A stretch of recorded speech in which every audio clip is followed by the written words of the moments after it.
The Council of Governors came out gun-blazing on Monday this week to condemn the manner in which Kiambu Governor Ferdinand Waititu was frog-marched to Integrity Center for questioning by detectives at the anti-graft agency EACC. In its protest against arrest made in the glare of cameras, the Governors Council demanded that its members be treated with decorum owing to their positions.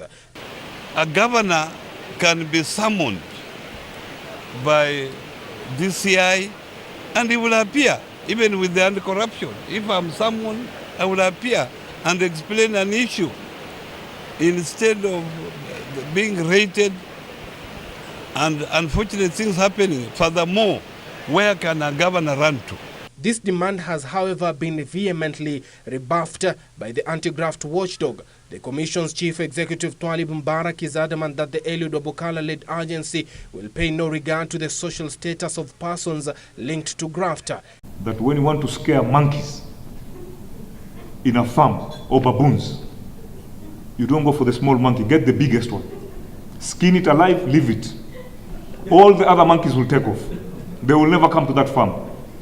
So, in counties, we will go for the big ones who are perpetrating theft and other abuse of their officers.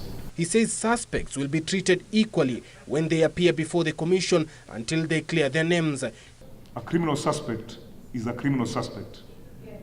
There is no white-collar suspect or a blue-collar suspect. So we shall continue going for them as long as we found them guilty.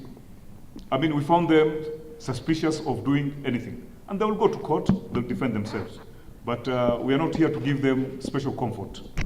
In the meantime, the Director of Public Prosecution, Nurdin Haji, wants religious leaders to stop receiving donations from members of the political class until they ascertain their source and origin. We want to urge you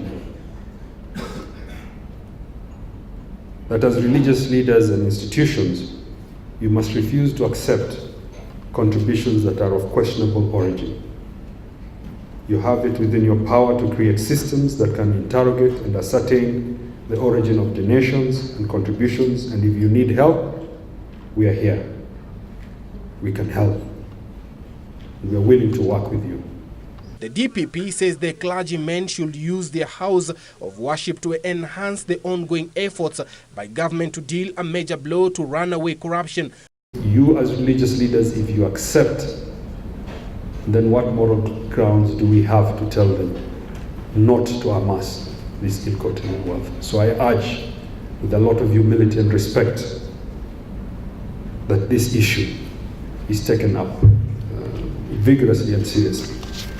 The religious leaders present welcomed the rallying call by Haji, even as they pleaded with their counterparts not to allow their pulpits to be used for political activities. To our congregants, followers, and the people we are jointly called to serve, to desist from corruption, we also appeal to our political leaders to refrain from politicizing the war on corruption, but to instead join hands with us and the government to end this vice. Reporting for Channel 1 News, I'm Suleiman Yeri.